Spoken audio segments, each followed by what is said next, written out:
Assalamualaikum warahmatullahi wabarakatuh. Perkenalkan, saya Muhammad Farel, 1372402 dari Teknik Material. Saya dari kelompok 3, kelas 33 FTMD, mata kuliah Bahasa Indonesia. Dan pada kali ini saya akan membahas mengenai tugas karya ilmiah saya, yaitu penanggulangan sampah plastik yang mengalir di sungai menggunakan teknologi bubble barrier. Nah, apa sih itu bubble barrier?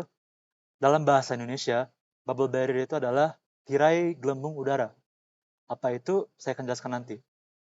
Nah, sebelumnya saya akan menjelaskan terlebih dahulu mengapa kami memilih topik ini. Seperti yang kita ketahui, kalau sampah itu adalah isu global yang sangat serius dan berdampak langsung terhadap kehidupan manusia. Nah, kira-kira apa saja dampak dari pencemaran sampah di sungai? Banyak ya. Bisa saja sungai tersebut biota lautnya terinfeksi lalu mati, atau bisa saja merugikan manusia. Jika manusia menggunakan air tersebut, manusia akan sakit, atau bisa juga terjadinya banjir di lingkungan tersebut. Nah, karya ilmiah ini bertujuan untuk menjelaskan kondisi perairan yang tercemar oleh sampah, lalu juga menjelaskan juga bagaimana cara teknologi bubble barrier ini bekerja, dan juga apa sih dampaknya dari penggunaan teknologi bubble barrier ini. Ruang lingkupnya ada semuanya ya, kita akan membahas secara rinci mulai dari prinsipnya, lalu dampaknya, penggunaan bubble barrier, lalu penggunaan turbin untuk energi bubble barrier ini, lalu juga fitur sensor pada bubble barrier. Anggapan dasar kami mengapa banyaknya sungai yang tercemar oleh sampah pada saat ini adalah kebanyakan manusia belum sepenuhnya mengerti betapa pentingnya menjaga lingkungan mereka. Jadi mereka membuang sampah sembarangan saja tanpa peduli apa dampaknya, padahal itu sangat berbahaya sekali. Lalu hal tersebut juga menjadi kebiasaan di lingkungan mereka. Selain itu juga mungkin sarana mereka di lingkungan mereka kurang tersedia, jadi makanya mereka membuang sampah secara sembarangan. Hipotesis kami pada karya ilmiah ini adalah jika kita terapkan teknologi bubble barrier ini di lokasi-lokasi yang tepat, maka sampah-sampah tersebut yang mengalir di sungai akan tersortir dan diolah dengan efektif, dan masalah sampah ini akan uh, teratasi. Untuk teori dasarnya, kita memiliki definisi sampah, yaitu sisa kegiatan manusia yang berbentuk padat atau setengah padat yang sudah tidak dapat dimanfaatkan lagi oleh manusia dan berpotensi menjadi masalah lingkungan. Untuk jenisnya ada dari bentuknya yaitu cair atau padat, dan dari sifatnya yaitu organik atau anorganik. Penanggulangan untuk masalah pencemaran sungai ini ada dua. Yang pertama yaitu preventif, yaitu kita mencegah langsung dari sumbernya, yaitu manusia. Kita mengedukasikan langsung masyarakat untuk tidak membuang sampah, menumbuhkan rasa kesadaran diri pada masyarakat bahwa sampah itu merusak lingkungan. Dan yang kedua bisa kuratif, yaitu membersihkan sungai tersebut dari sampah-sampah. Nah, pada karya ilmiah ini kami akan menjelaskan mengenai usaha kuratif, yaitu menggunakan teknologi. Kita membersihkan sungai menggunakan teknologi bubble barrier. Sebelumnya, jadi teknologi bubble barrier ini adalah teknologi yang menghasilkan gelembung udara yang sangat banyak. Dari gelembung udara yang sangat banyak itu akan berbentuk seperti tirai. Jadinya tirai gelembung udara yang naik ke permukaan air. Lalu jika ada sampah yang terkena tirai gelembung udara tersebut, sampah tersebut akan tergiring menuju tempat penampungan sampah. Dan sampah yang bisa tergiring oleh bubble barrier ini adalah sampah-sampah yang ringan dan berukuran 1 mm sampai 1 meter untuk saat ini. Nah, jadi apa saja ya kira-kira komponen dari bubble barrier ini? Yang pertama yaitu ada pompa udara. Pompa udara akan memompakan udara yang nantinya akan menjadi bubble barrier. Dan pompa udara ini membutuhkan energi sebesar 8-15 kW untuk beroperasi secara efektif. Lalu udara yang dipompa oleh pompa udara tersebut akan mengalir melalui pipa. Pipa tersebut akan ada bolongan-bolongan, dan udara akan keluar dari bolongan-bolongan tersebut, menghasilkan bubble barrier atau tirai gelombang udara.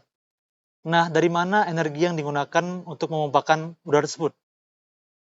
Kami menggunakan energi dari turbin air karena lebih ramah lingkungan dan berkelanjutan. Lalu sensor. sensor ini berfungsi untuk mengukur laju aliran di sungai, apakah deras atau tidak. Nah, jika deras, maka pompa yang akan hidup lebih banyak. Jika pompa yang hidup lebih banyak, maka gelembung udara akan lebih kuat dan banyak sampah yang mengalir di aliran yang deras akan lebih tergiring menuju penampungan sampah. Jadi sensor ini juga berfungsi sebagai upaya kita untuk menghematkan energi yang dihasilkan dari turbin air. Jika alirannya lagi lambat, jadi pompa udaranya yang hidup cuma sedikit saja. Karena hanya butuh sedikit tenaga untuk mengiringkan sampah yang mengalir. Lalu juga ada tempat penampungan sampah, itu akan terbuat dari menyesuaikan dengan lingkungan sungai tersebut. Apakah perlu baja yang anti korosi atau mungkin bisa juga dari bahan-bahan lainnya sesuai kondisi sungai tersebut. Jika kita bandingkan metode untuk membersihkan sungai, maka penggunaan bubble barrier ini sangat efektif dan lebih ramah lingkungan.